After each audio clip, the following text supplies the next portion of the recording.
and Justice is a research organization committed to finding ways in Minnesota to simultaneously advance business growth and economic justice. We hardly need to explain why this gubernatorial forum topic is important for Minnesotans as they weigh their choice for governor. Education is the main business of state and local government, the thing on which we spend the most taxpayer dollars, and there is broad and deep consensus that our future depends on the quality of our education system. I'd like to say just a few words about our four co-sponsors. For over 2 decades, the Minnesota Minority Education Partnership has brought together communities of color, educational institutions, and business representatives who are dedicated to the success of students of color in schools and colleges. This is one of the first groups in our state to frame race equity issues in education, and through its well-known research, it was recently recognized as, for its effectiveness in policy work. The Minnesota Rural Education Association has been representing the cause of quality rural education for 25 years. It's equally governed by teachers, board members, administrators, offering a distinctive perspective on what's best for our rural population. Parents United for Public Schools is a statewide grassroots organization committed to leadership for quality public education. Parents United has created a statewide network of parents who hold elected officials accountable for providing policies and funding that enable students to meet federal and state academic standards and creates an environment where public schools can flourish. Ready for K is a 9-year-old statewide nonprofit organization, a voice for our youngest Minnesotans, dedicated to ensuring that all Minnesota children arrive at kindergarten ready to succeed and building a foundation for our future growth through quality early care and education. Now I'm going to turn over the podium to a Minnesota journalist who will be moderating this debate. She has a solid reputation covering both state and local government and politics and education for more than a decade. Before joining the St. Paul Pioneer Press, our moderator, Megan Bolt, reported for Northern Minnesota newspapers and the Associated Press.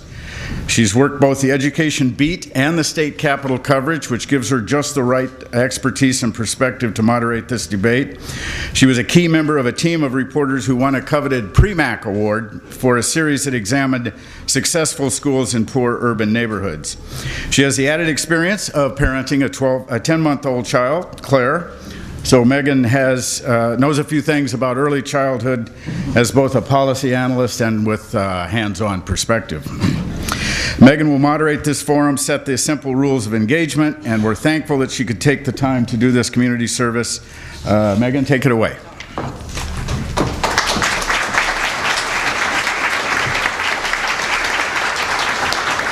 I just want to thank everyone for coming today. I'll just have a brief welcome here. As Dane said, there's really no question why we're here. Education is roughly half of our state budget, and this year more than ever, education funding and how we run our schools will be a hotly debated issue on the campaign trail. And it's only fitting to have a gubernatorial debate on this issue, focused solely on how we educate our students from birth to college and beyond. I'm just going to briefly explain the procedures and guidelines for today and the order in which candidates will answer the questions. First, we'll start with the opening statements, and each candidate will have 3 minutes for their opening statements. And we'll start with Matt Entenza and go down the line.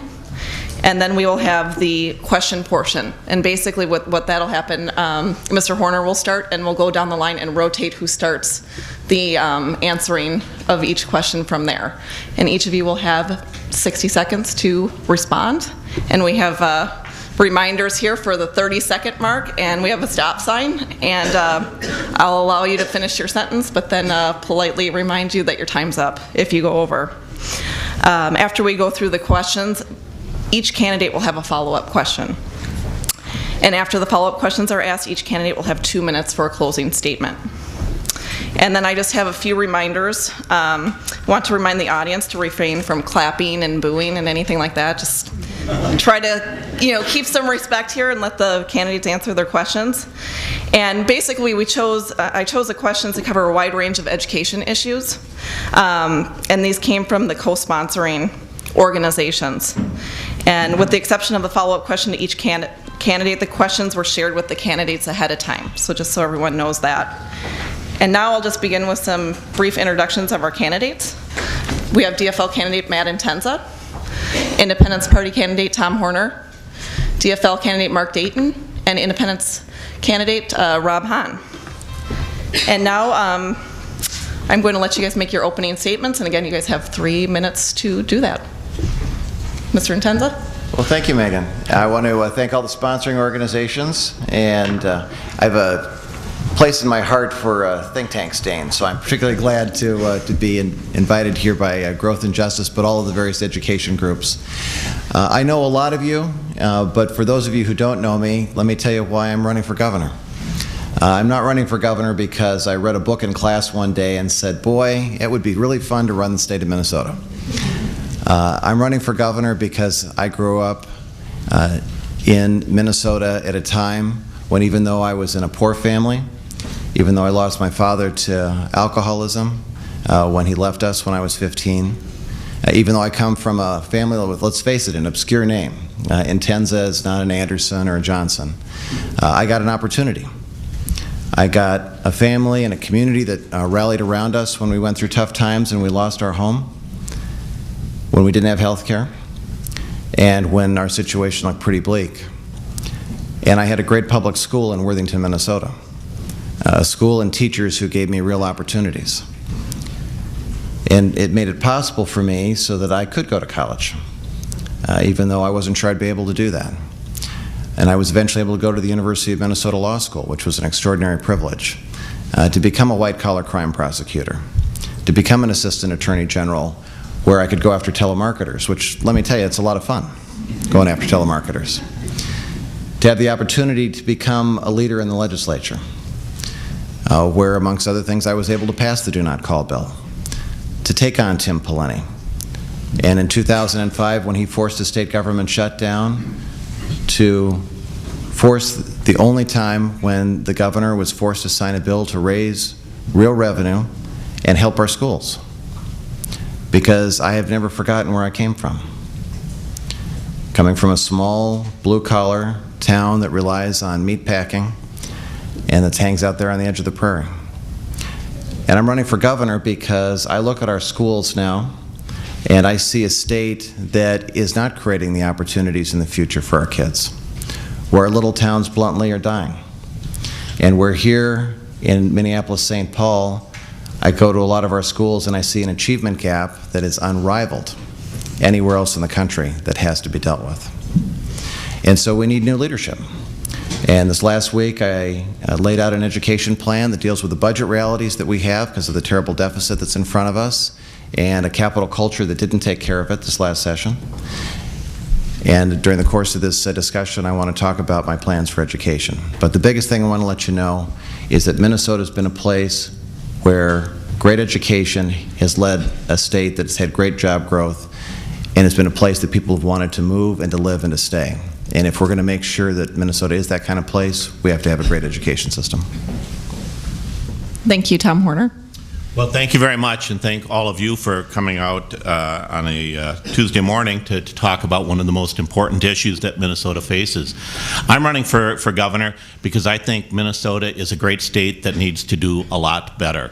We are on a path where the policies being pursued by this state, by this legislature, have the potential to create the first generation of Minnesotans who will be poorer and less healthy, because they likely will be less educated than their parents. That's appalling for a state, the quality of Minnesota. We see it in the 50% of kids who are coming into kindergarten not fully prepared for success, and we see it in the 60% of some kids, the 40% who aren't graduating from high school in some of our growth populations. We can't afford that. We're going to hear a lot of talk in this campaign about redesign, about how to make government more efficient. Let me tell you a couple of things about what redesign is not. It is not simply a school district cooperating with the city to get a better deal on toilet paper. It is not eliminating some government for cost savings, and it is certainly not about the dollars. It's about the people. We ought to look at redesign with three very important principles, particularly in light of the challenge the next governor, the next legislature, and Minnesotans will face next year, a $6 billion shortfall. We're not going to solve it by gimmicks. We're not going to solve it by moving dollars back and forth. That's been the crisis that we've created. I think redesign needs to be measured against 3 important criteria. First of all, we have to rethink government. It's not just about redesign. It's not just about making it smaller. We have to set the core purposes of government, set the priorities, and then figure out how we're going to deliver on those priorities. It is about defining outcomes, not cost. What do we want for our money? What's important for government to do, and how do we get it done? The second priority is that we need to engage all stakeholders as co-creators. We can't leave anybody sitting on the sidelines. We need to have teachers at the table, we need to have Education Minnesota at the table, but we also need to have parents and students at the table. We need true co-creators when it comes to redesigning education. And thirdly, we need accountability. We need accountability for everyone involved, for teachers, for students, and for the payers of education. Everyone has to be able to step up and ask, what are we getting? I think those 3 priorities, if we apply them well, if we use them effectively, if we use those as the guideposts to redesigning education, we again will have the best education in the world. Not an education that is forced by budget to go to 4-day school weeks around the state, where a superintendent said it's the least bad alternative, but education that works for all Minnesota. Thank you. Mark Dayton. Thank you all for being here today, and thank you for the opportunity to participate. My first job out of college, I taught 2 years in a public school on the Lower East Side of New York City. And I've always said it's the toughest job I ever had. I taught 9th grade general science in a classroom with 32 young people. Most of them couldn't read or write beyond the 2nd or 3rd grade level. And I learned 2 things very quickly. One is it takes an enormous amount of dedication and skill to become a good teacher. And secondly, no matter how good you are, it's not possible to reach individually 32 children in one classroom. So when I travel around the state, and as a senator and now as a candidate, I've been in a couple hundred Minnesota schools and a couple thousand Minnesota classrooms in the last decade. And I see, for example, in Rochester, Minnesota, a 5th grade classroom with 36 children and 1 teacher in a school which has 17 different languages and dialects. I know something's wrong with our funding for education. And I don't disagree with Mr. Horner's thesis that we need to improve and reapproach some of the aspects of public education, but it is about the dollars as well as the people. It's about the fact that under Governor Plenty and the Minnesota legislature in the last few years, his 2 terms, per pupil student aid has been cut by $1,300 per student in real after inflation dollars. And thanks to the good work of Minnesota 2020, I have that information. And I appreciate the excellent analysis they provided in this and important policy areas. You know, that's why schools, classrooms are overcrowded all over this state. That's why school districts, I think half a dozen so far, and others are considering or even applying, are going to 4-day school weeks. Here in Minnesota. You know, I asked my staff, where else do they allow 4-day school weeks? There are a few other states, and then rural Louisiana. So now our education policy in Minnesota is following in the footsteps of rural Louisiana. How are we going to prepare our young people for the challenges they face in this global economy if they only go to school 4 days a week and fewer hours, and not for educational reasons, but for budget purposes? How are we going to prepare our young people for their futures and the challenges they face if they can't afford to go to our own colleges and universities? And I've heard from parents and students all over the state. They have to go out of state because they can't afford tuitions here at our state university, state colleges, MNSCU colleges and universities. You know, Governor Plenty got a view of education, you know, expressed the other day on where he said, you know, there's another way to deliver the service than a one-size-fits-all monopoly provider that says show up at 9 o'clock on Wednesday morning for Econ 101. Plenty told Jon Stewart, The Daily Show. Can I just pull out my iPhone or iPad and whatever the heck I feel like it? I guess he was on Daily Show, so he used whatever the heck. Whatever I feel like it, wherever I feel like it. Well, you know, I've been to China 7 times the last decade, and I've seen some of those people working hard. And they show up to work. That's why they're successful. All right. Rob Hahn. Good morning, and thank you for being here. Great crowd this morning. As some of you may know, I'm just going to take a few seconds to tell you a little bit about me and why I'm running for governor, and obviously touch on some of my views toward education. But I am the lone individual up here who can claim to be a true outsider and a real independent. I've never been involved actively with any political party until I joined the race in January. And because of that, it allows me and affords me great opportunity to speak my mind, as I've always done in my life, sometimes to my detriment, as my friends and family are quick to remind me. But I don't have any baggage, no perceived baggage, and it allows me to approach this gubernatorial race and an administration with a very open mind and to speak openly about it. When it comes to education, I think just like other aspects of government, it comes down to two words for me: reform and efficiency. Reform and efficiency. I think we need to do a better job not looking at adding money to what some would consider a trough of spending, be it for education or government on the whole, but looking at how we spend that money.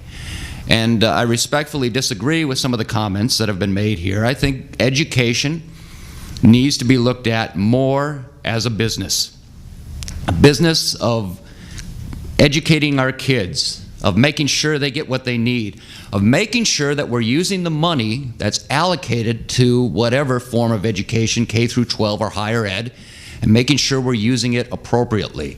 I think too often we get battered down in politics and name-calling and accusations and saying we're not funding this enough, we're not funding that enough, when in reality, we're just not using the money efficiently enough. When I travel throughout the state, as I've done over the past few months, I get two questions, particularly in greater Minnesota. One is, what are you going to do about LGA? And secondly, how can we develop a more stable and reliable source of funding and a formula for K through 12? The latter has caused me to think and ask questions and solicit opinions, because I don't think any answer that I've heard, either mine or others, is the right answer. I think we have to bring together different ideas to fund K through 12 and to reform it. We'll touch upon this later, I know, with the questions, but when it comes to reforming K through 12, we need to get rid of the tenure system. We need to look at some form of performance pay. We need to look at charter schools as the possible model for expanding that concept, the charter schools that are working, to have some competition with the traditional school systems, to make sure that they're held accountable. When it comes to higher education, the cost here in Minnesota and the way they have increased is abhorrent. I mean, I have two kids who are going to be going to college in too many years, too soon for me to add up. But we need to do something, partner with businesses, both from a school standpoint and from a student standpoint, to make sure we get our higher education cost under control. It's all about opportunity here, but to create the right opportunity, it's going to take a lot of reform and more efficiency. Thank you. Thank you. We're now going to begin the question period. And I'll just remind everyone, I will start with Tom Horner and go down the line. The second question will be Mark Dayton. We'll just keep going in that order, and I will repeat the question for each candidate when that comes up, and you get 1 minute to respond. So the first question is, research from the Minneapolis Federal Reserve Bank shows that early childhood education has substantial and positive impacts on individual well-being and economic success. But when it comes to government-sponsored preschool education that meets a twice-a-week threshold, only about 1 in 7 of Minnesota's 4-year-olds are enrolled, compared to more than 1 in 3 of the 4-year-olds nationwide. Should Minnesota work to increase the quality, affordability, and accessibility of preschool education opportunities, and if so, how? Well, absolutely. As I said in my opening remarks, I think one of the hallmarks of redesign is putting money where we know we're going to get a return, putting money where there's a good investment, setting priorities. And in my mind, against a $6 billion shortfall, there can be no more important investment Minnesota makes than investing in early childhood education. I think it's where our first dollar ought to go. We've seen the data from Art Rolnick and others on the 17-to-1 return, and I think that's a compelling argument. But I also think as we look at the growth of early childhood education, we have to do a couple of things wisely. One is that we need to make sure that the programs we're investing in are the best programs. We've seen on a number of occasions where, as an issue gains traction, a lot of potential providers come in. We need to make sure that every dollar is going to the best purpose possible. And secondly, we need to be creative. I've been part of an organization organization serve Minnesota that has created the Minnesota Reading Corps that leverages state and federal dollars, uses trained volunteers as mentors, and drives education forward. Thank you. I'll repeat the question again. Research from the Minnesota Federal Reserve Bank shows that early childhood education has substantial and positive impacts on individual well-being and economic success. But when it comes to government-sponsored preschool education that meets a twice-a-week threshold, only about 1 in 7 of Minnesota's 4-year-olds are enrolled, compared to more than 1 in 3 of the 4-year-olds nationwide. Should Minnesota work to increase the quality, affordability, and accessibility of preschool education opportunities, and if so, how? Yes, it should, and again, it's about the dollars. You know, I volunteered in a Head Start program when I was in college over 40 years ago, and it was well understood, documented back then, that Head Start made an incredible difference in the readiness of those children, and yet today there's a sufficient funding nationwide for less than half of all the children that are Head Start eligible to attend. So it is about resources. It needs to be the public sector, it needs to be the private sector, the faith community, nonprofits. We do need to look for those that are most successful, and I think it's very encouraging that Dwayne Benson, working in conjunction with some of the businesses in the area, as well as Todd Otis and others, so we have a bipartisan recognition of the value of this, and it is about everything from prenatal care to very early childhood experiences to pre-kindergarten, the fact that we're one of the few states that has not provided state funding for all-day kindergarten. It's about taking children from literally conception all the way through and into lifelong learning, and we have to recognize that our educational system all the way through is going to be the key to our future prosperity and success. Thank you. Rob Hahn, research from the Minnesota Federal Reserve Bank shows that early childhood education has substantial and positive impacts on individual well-being and economic success. But when it comes to government-sponsored preschool education that meets a twice-a-week threshold, only about 1 in 7 Minnesota's 4-year-olds are enrolled, compared to more than 1 in 3 of the 4-year-olds nationwide. Should Minnesota work to increase the quality, affordability, and accessibility of preschool education opportunities, and if so, how? The simple answer is yes, absolutely.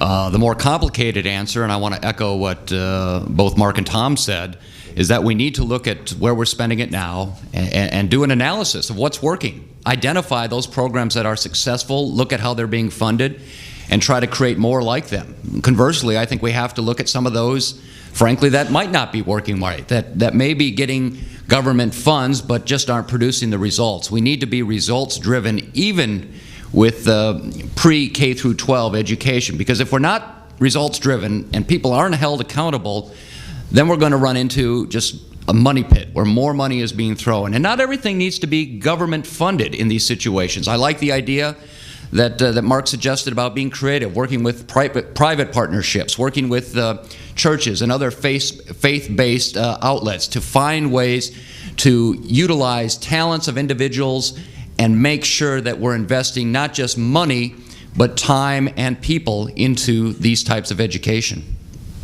Thank you, and I'm going to switch it up a little bit. I'm not going to repeat the question every time unless the candidate wants me to, because it's getting a little, so if you'd like me to repeat it, I will, but otherwise I'll do it once and... We could repeat the question. Yes, but if anyone does need me to, please ask me to, but I'll just do it at the beginning. I'm just impressed with a 10-month-old you can remember the order that we're in and things like that, so... I first want to recognize former Mayor Don Frazier, who's back over here, who has been one of our leading lights on early childhood education. And when I was leader of the Democrats in our state house, asked me to sit down with him and George Latimer and a number of other folks who were working on early childhood issues. And we've had a great group that's come together in this community. But you notice over the last couple of legislative sessions, at the same time there's been a lot of discussion, not much has happened.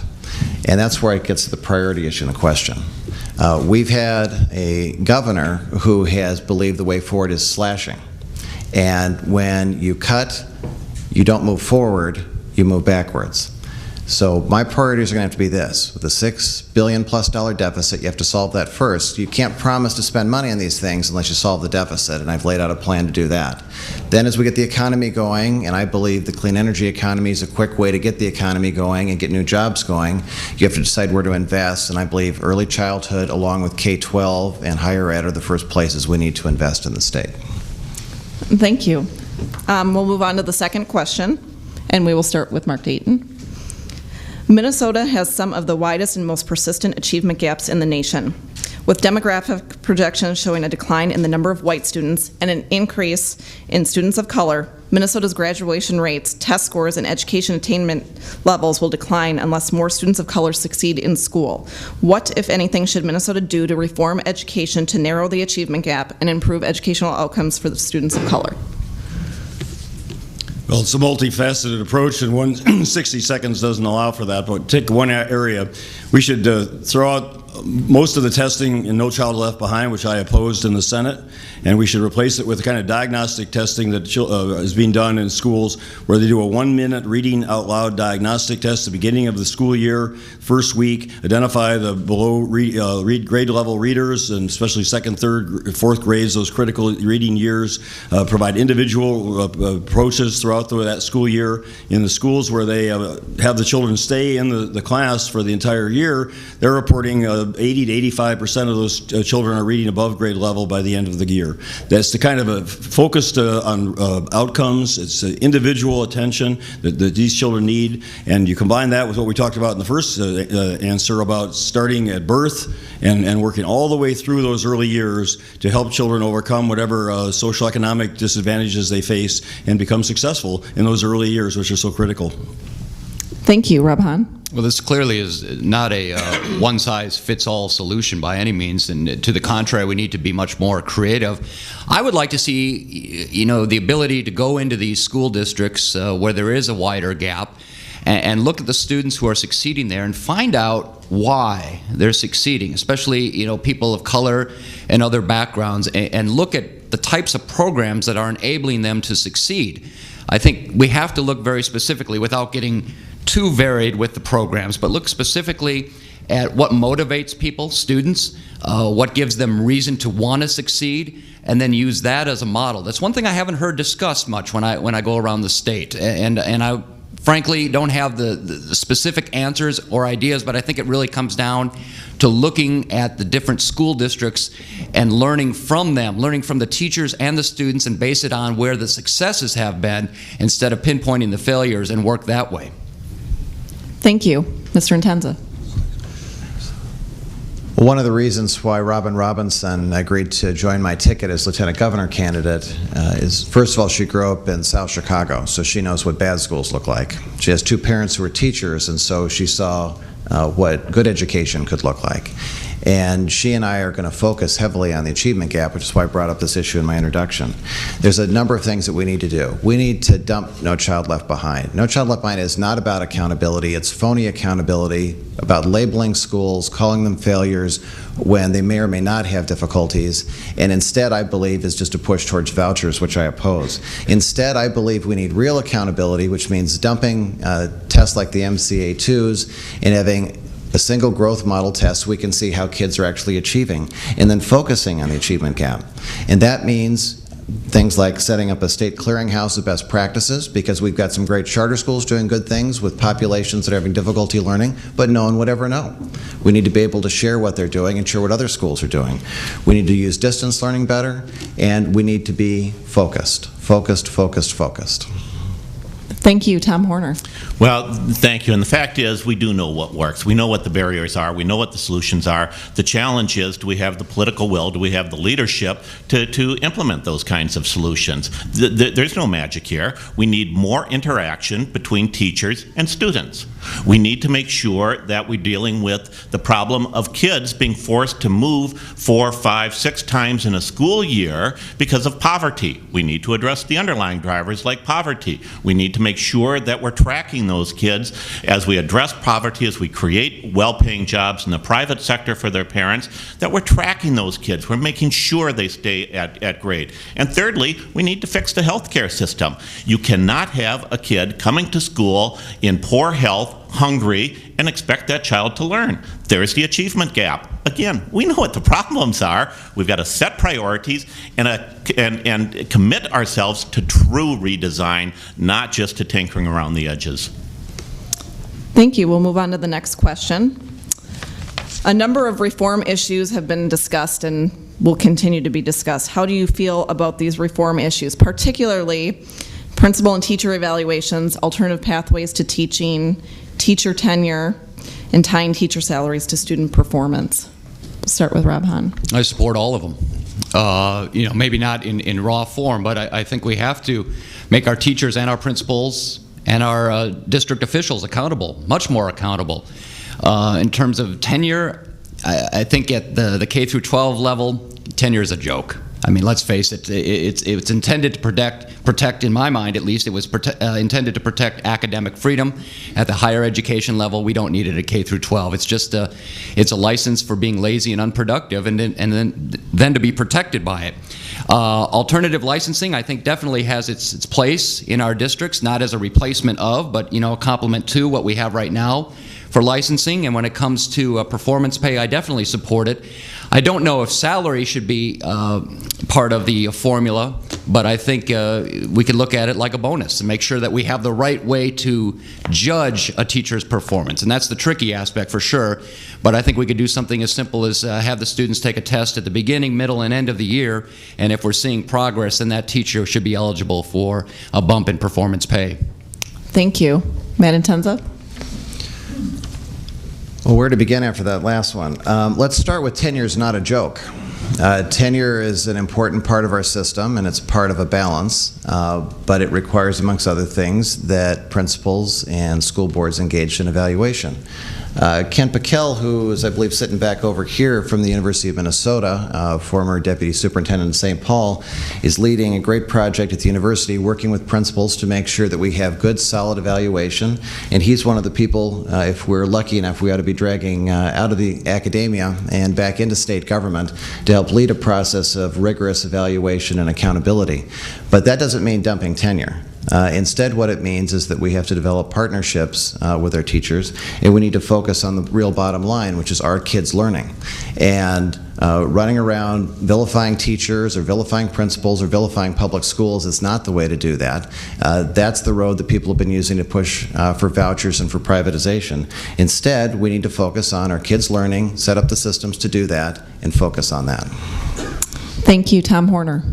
Well, for the last 20-plus years, I've had the great opportunity to be an adjunct professor at the University of St. Thomas, where I teach adult learners who want to be in the classroom, who come prepared to learn. I know how exhausting that is. I can only imagine how exhausting it is for a teacher in a third grade class where half the kids are coming unprepared because of nutrition, because of health, because of poverty, because of other reasons. There is no teacher in Minnesota that comes into this profession thinking that it's a soft, cushiony life in this profession. That's just not the reality. I do think, however, that rather than focus on reforms, real redesign starts with outcomes. What are we trying to achieve? How do we close the achievement gap? How do we make sure that African American students, Hispanic students, aren't just graduating at 60% levels, but at 80, 90, 95, 99% levels, and then have the opportunity to go on to college? We need to focus on outcomes and then figure out the reforms that will get us there. Thank you. Mark Dayton. I also wonder, those who are just denigrate great teachers, I also want to ask them, how many classrooms have you been in the last year? Where does this information that you're using as a blanket condemnation come from? And I would start by applying that to Governor Plenty, who runs on the ideology that government does everything badly, and then once elected goes out to prove himself correct, and actually succeeds at that. And has the thesis that all teachers are bad, so he has to do something about it, rather than my view, which is almost all teachers are good, dedicated. We give them the resources and the ability to succeed, because that's what they want to do, as Mr. Horner just said, and help them do so. And that's what I think our focus needs to be on. And if you're overcrowding classrooms, you can't going to be able to have as effective teachers. There's just no way around it. So that needs to be our focus. And to get the young people who are now with 1,500 teachers laid off in the metropolitan area alone in this last year, I mean, we have a plethora of well-qualified, often very young, dedicated, enthusiastic young people who cannot find those positions. So we need to deal with that. Thank you. We're going to move on to the next question and start with Matt Entenza. Minnesota's high school students face a variety of challenges when it comes to transitioning to post-secondary education. For example, research shows that prices for public and private colleges in Minnesota substantially exceed the national averages. And when it comes to school counselors who offer college information and financial aid advice, Minnesota's ratio of high school students to counselors is third worst in the nation. Should the state of Minnesota take steps to encourage more students to pursue higher education, and if so, what steps? Well, I hate to say it, you're wrong about one thing. I think we're actually second worst in the nation, not third worst for school counselors. Carrie Asmus back there, who's a school counselor in the St. Paul Public Schools, can sadly tell you about that. Our counselor ratios are abysmal. We're at worse than 1 to 700 now.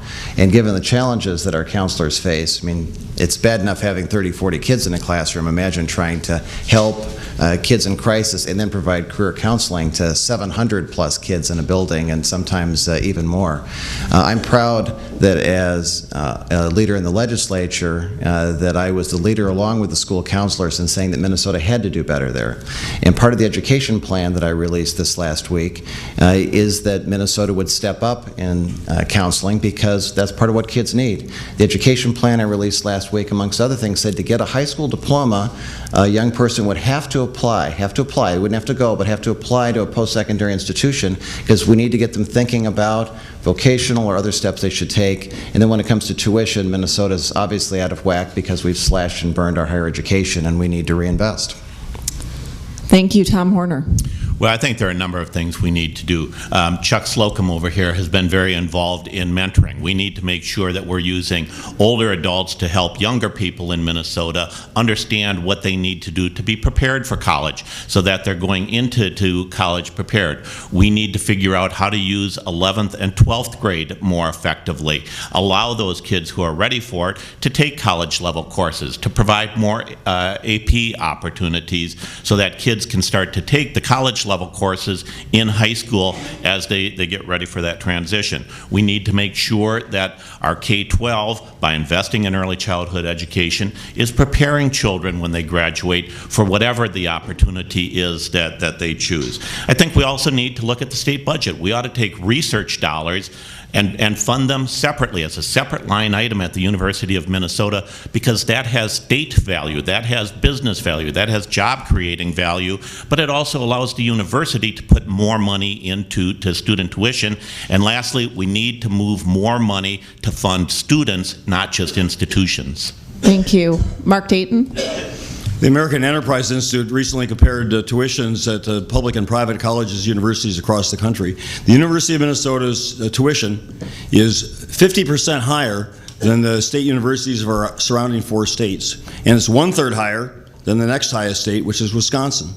So obviously we're not putting the investments into our public colleges and universities necessary to make them affordable to young people and to their families. And that's just fundamentally wrong. It shows that, once again, we are not making a commensurate commitment to education. Now, Governor Pawlenty in the last couple of budgets has slashed funding for the University of Minnesota and for MnSCU, and last time he even said, well, he wished he could have cut it more, but the federal mandates prevented him from doing so. Once again, we are sacrificing the future of this state, which is the quality of our educational system, and the young people we're going to depend on for the future of all of us and the success of this state. And it's penny wise and perhaps, but it's pound idiotic, and it's got to stop. And we need the money to invest in education at all levels. Thank you. Rob Hahn. PIE. Partners in Education, PIE. That is my concept, and I'll be unveiling the details of it in the next few weeks, to form a governor-led, not necessarily a government-sponsored, but a governor-led program that encourages, and maybe twist a few arms to more than encourage, schools and businesses to work together, using VistaCore as a possible model, where we get students to give them the opportunity, by working with businesses in their communities, to defray and take care of much, if not all, of their tuition costs through elongated internships, through working with companies afterwards. I think we need to tie funding to various institutions, educational institutions, to their ability to form these relationships in their communities. We can't continue to charge and see increases of 8, 9, 4, 10%, whatever the case may be. Tuition costs are out of control. The students are going to be burdened with debt for the majority, if not the rest of their lives, because of the loans they're taking on. And we can't expect them to succeed if we don't find an answer to the tuition problem. Pie. Thank you. And we'll move on to the next question. I hope I don't mess up this order. I think I'm keeping track of everyone that's next, but Tom Horner. Some believe that all education eventually will be or should be privatized, both as a means of improving quality by adding what is described as free market competition and a way of making money. How do you feel about that and why? What you see as the role of public education in our country? I feel the same way about that as I feel about the proposal from one candidate to move all public health programs to charity care. I think it's absurd. I think it's ludicrous. But I also think that there ought to be a role for private-public partnerships. I think there is a role for private education, but there also needs to be a firm commitment to public education. And I don't think that those two are inconsistent. Quite the contrary. I think we need to have both systems to provide the kinds of opportunities for all children. And so I look at, again, Minnesota Reading Corps, a program that was developed through AmeriCorps, a board that I sit on, Serve Minnesota, that works with private business, leverages state and federal dollars to prepare kids for school, to make sure that by grade 3 they're reading at grade level. It uses volunteers and engages them. I think that's the kind of creative outreach we need, but with a firm commitment to a public education system that is making sure all children have access to excellence, not limited by race or geography. Thank you. Mark Dayton. The federal student loan default rate in private for-profit colleges is more than 3 times higher than it is for nonprofit public and private colleges and universities. Why? Because the students there felt that they were sold a bill of goods. They didn't get quality. They can't find jobs that they were led to believe would be there when they take classes in accordion playing, for example, and so they default. So they're the consumers, the kids that are dependent on the quality of education are telling us loud and clear they're being ripped off. And so those who want to privatize all this, as they said, Mr. Horner said, just really want to destroy the public sector entirely.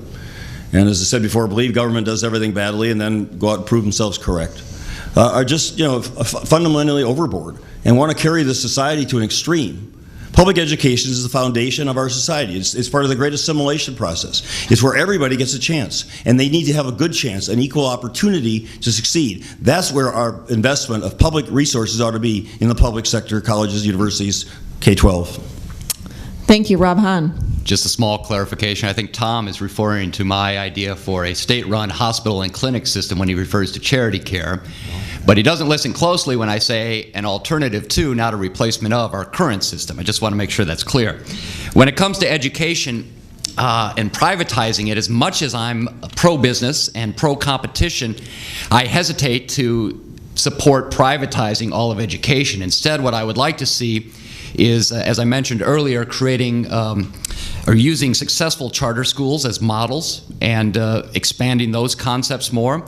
I would not be opposed to supporting vouchers for people in economic need, not for rich people who want to send their kids to private schools, but for people who want an alternative and the ability to choose their place of education. So I think the competition's great, but when it comes to education, we still have to keep public in public education.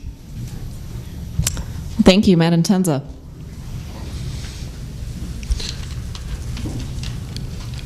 I can't oppose vouchers for our K-12 system strongly enough, and I'm proud that when former Governor Carlson tried to open that up in my home school district in St. Paul, where my twin sons just graduated this last week from St. Paul Central High School, that we defeated that proposal on a bipartisan basis. And again, when he tried it again in the late 90s. Privatization of our schools is bad for a variety of reasons, but I know growing up down in Worthington, the public school was the place where the rich kids and the poor kids, the kids of color, the kids that were white, where we all came together. And that is a value in education that runs far deeper than anything right now. It's about, I believe, the foundations of us as a state. And that's a core value that we have to maintain. It's also an economic issue.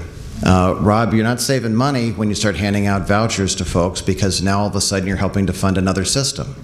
Private schools are an option. They're an option that people should have, but they're not an option that we should fund. We're not funding our public schools well enough now, much that funding private schools. And we need to maintain the integrity of the schools that we have.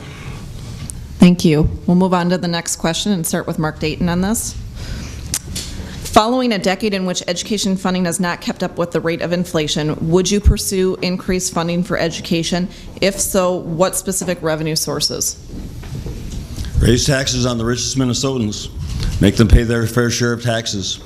If the richest 10% of Minnesotans paid the same percent of their income in state and local taxes as everyone else in Minnesota, that would raise over $4 billion of additional revenues in the next biennium, and my priority would be to invest that in education.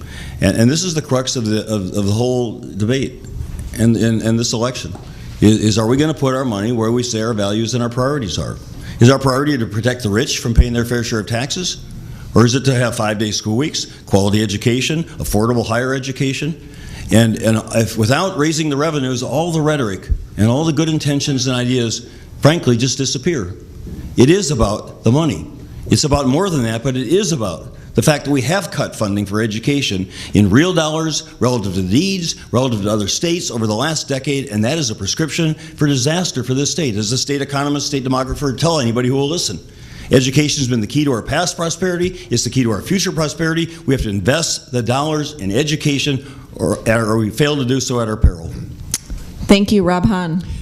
Once we can see that the monies being allocated for education are justifying the results and being spent wisely, then yes, I would absolutely support increased funding of education at all levels.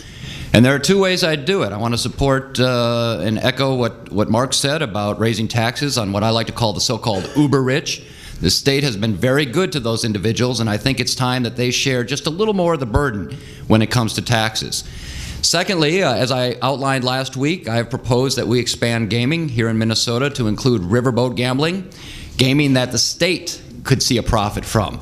And I've earmarked at least 20% to go to K through 12, 20% of the revenue, projected to be about $400 to $600 million a year, and another 50% to go to the general fund, which then, of course, could trickle down to education spending. So those are two ways that we can increase the revenue here and find ways to support education when we can justify the money we're already spending. Thank you, Matt Entenza. All right, 60 seconds through the state budget. So I favor a balanced approach. It's the approach that everyone from Al Quaid, Arnie Carlson to Rudy Perpich used. I don't believe that we can cut our way out. I wish Tom Emmer would show up to one of these things so that we could have a discussion with him, because slashing the state budget, as Tim Plenty has done, is a disaster. That just leads you backwards towards Mississippi. But I do not believe that you can just tax your way out. I think that would put us in an uncompetitive situation, and so I disagree with that.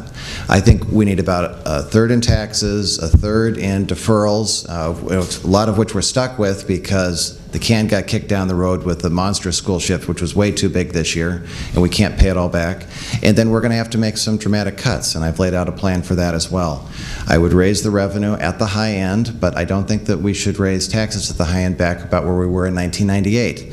So we don't risk becoming uncompetitive to business. But in 98 we were doing well. I voted for lots of tax cuts back then, and I think we can safely restore those at the very high end because we were competitive back then. Thank you, Tom Horner.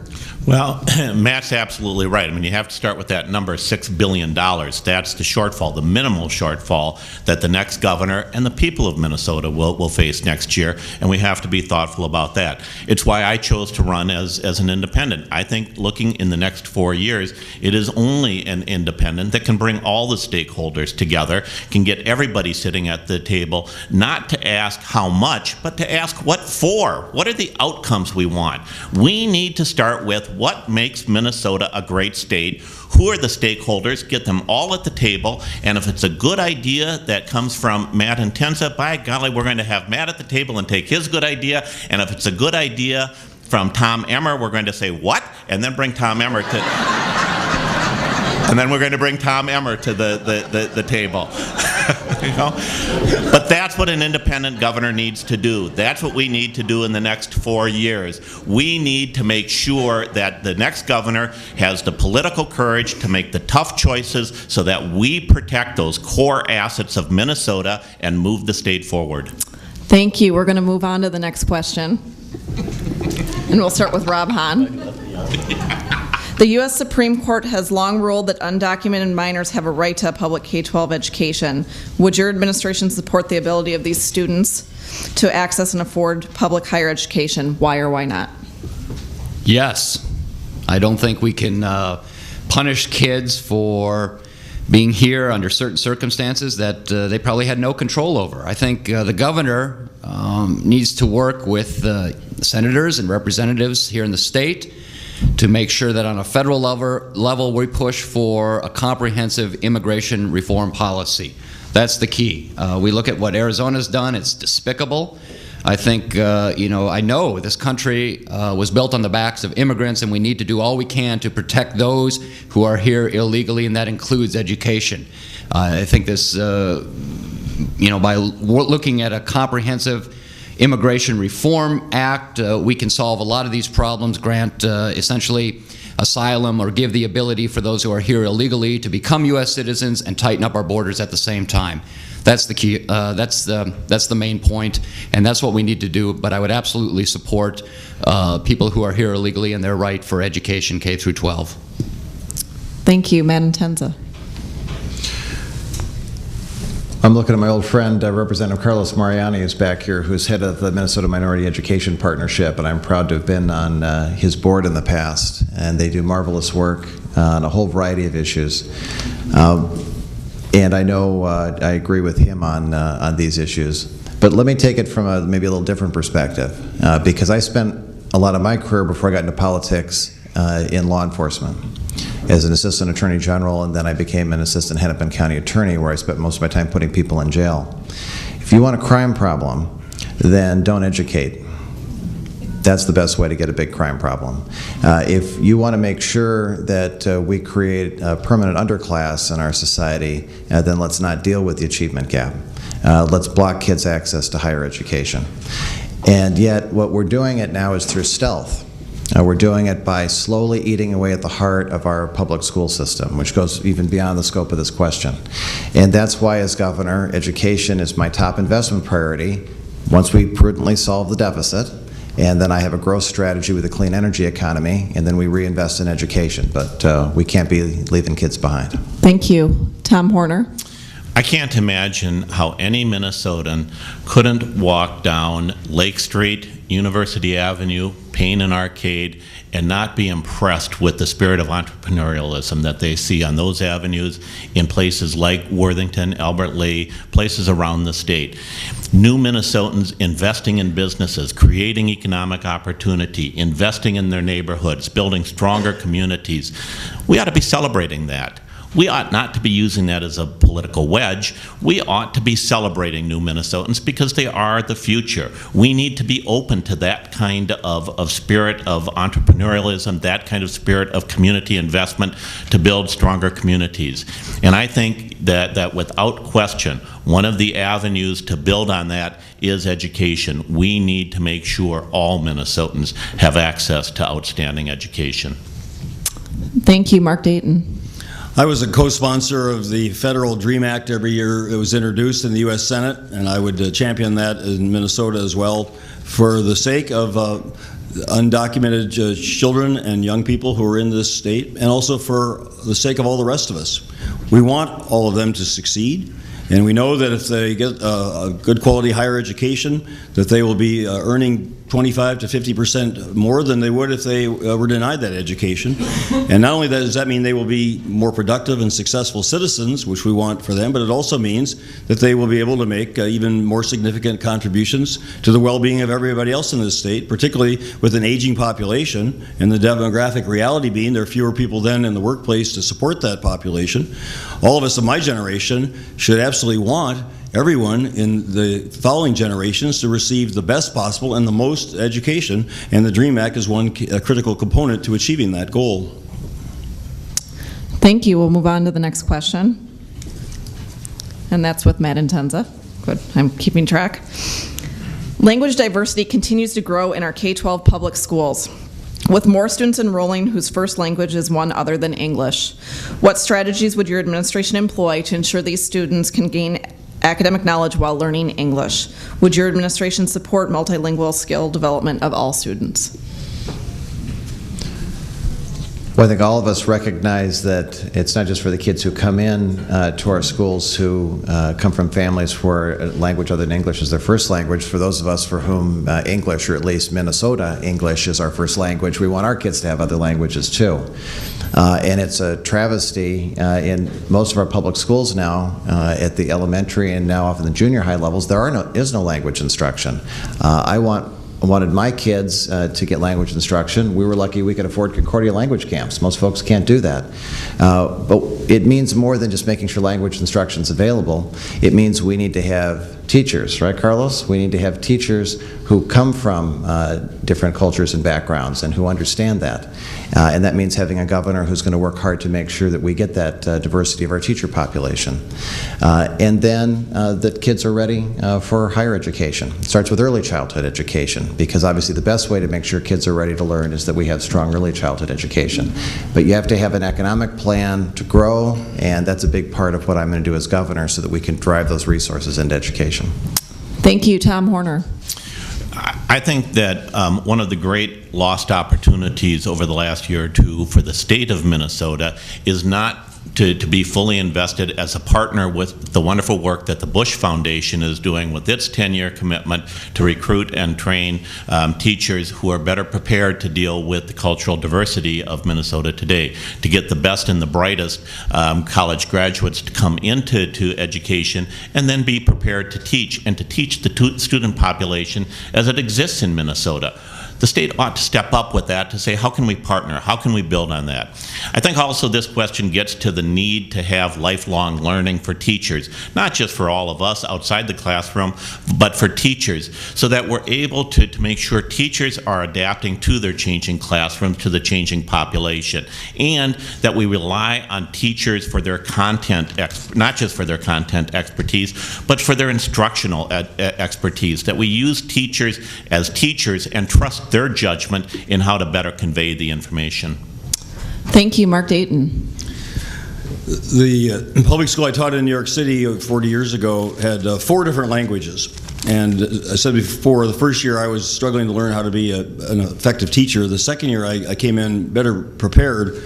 And then I also had what we called then an ESL, English Second Language class. And I was back to square one. And that was with 3 non-English languages in that classroom. So when I learned that Minneapolis St. Paul Public Schools have 60 to 70 different languages and dialects, or a Rochester high school principal says in Rochester Mayo with 1,800 students they have 54 different languages and dialects, or a public school, elementary school in Egan has 27 different languages and dialects, K4, then I'm aware of the enormity of the challenge that these teachers are facing, which again is usually overlooked. The individual attention, small class size, teachers with that specialized training in teaching non-English speakers how to speak, how to read. And I just spoke last week, 2 weeks ago, at the Wellstone International School's graduation, and they proved you can take kids of all ages with small class size, individual attention, you can teach them and they can graduate and be successful. Thank you. Rob Hahn. Lucy Hagelin is a teacher from Puerto Rico, teaches in the St. Paul school system. Her main focus is English as a second language, and she happens to be part of my advisory committee.